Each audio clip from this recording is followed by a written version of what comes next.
All right, today I'm going to be talking about the two-handed backhand, how to release your body to open up a little bit more to get power. I had a student come from Japan. She's actually from Hong Kong, but she moved to Japan.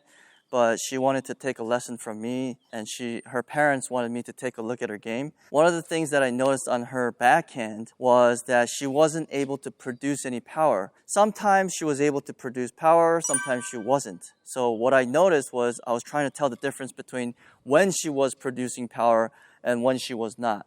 So I told her how to do this correctly. She was already doing it, but when she was hitting bad shots, like into the net, without any power, she was missing. So I told her, this is what you're doing when you're doing it well or hitting it well, and this is what you're doing when you're not hitting it well. I've done this in the past with other players to teach them how to add power and keep it more consistent. So here it is. When she was hitting the two-handed backhand, or some of the kids that I was teaching, and they weren't consistently hitting enough power and consistently hitting it well, was when they get to the shot and they hit the ball, but their right foot stays very stationary and doesn't do anything. They would step and swing, but they would get limited because they're not swinging all the way through. It's very difficult to swing all the way through if your feet is rotated towards that way. Not only that, it doesn't have to be completely sideways, but if you're here and you're trying to hit the ball, you're only arming the shot and you're using none of your body. That was happening on certain shots when she was hitting it bad.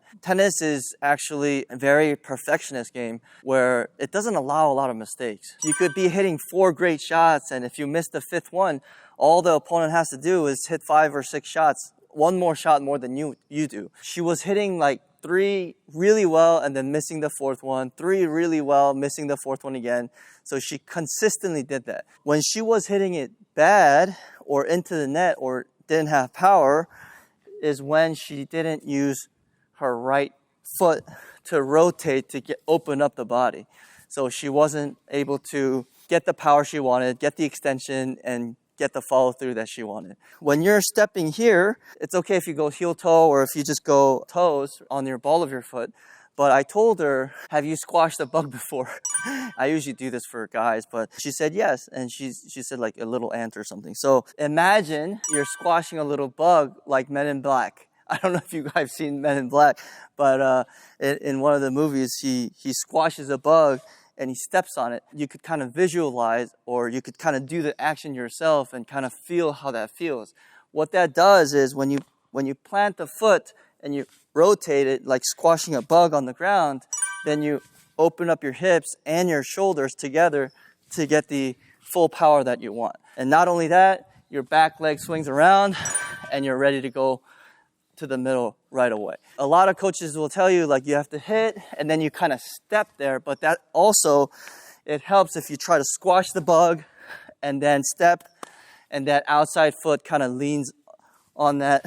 If you rotate it, you could lean on it a little bit more. Try this at home or try it on the court. Imagine that the Men in Black squashing the bug action, and you squash the bug, and as you squash the bug, you're swinging. Now, the girl that I was teaching, she was having a lot of fun with this, and she did like a 360 move. Like, I can't even do it, but she was doing a 360 move all the way after the shot, and she's like, ta-da! And I was like, okay, great, keep going. And she did it. Eventually, I said, okay, that's, now you could go a little bit less, and she was rotating less, and she was hitting perfect shots and more consistent shots than 3 or 4 shots. So she was able to hit like 10 in a row with depth without missing. So I'll show you how to do it. Basically, she was getting to the ball and very stationary. So she was getting jammed, not jammed, but like she was getting twisted and she couldn't really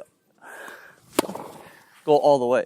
So you could do it after the shot. So like after you hit the shot, the foot kind of follows. But in order for you to feel that, you could try to do it, a little bit more excessively and early. Try to squash the bug here. And squash. It doesn't have to be a lot. So try to squash that bug as you're trying to hit it instead of staying turned like this. Make sure you free up your legs to go rotate. You need to open up more as you go outside of the court, but in the middle, you don't have to do it as much. So when she was actually okay when she was hitting here, but if she's hitting it here, she was having trouble and she was just getting there and not being able to open up your body. Let's try it again.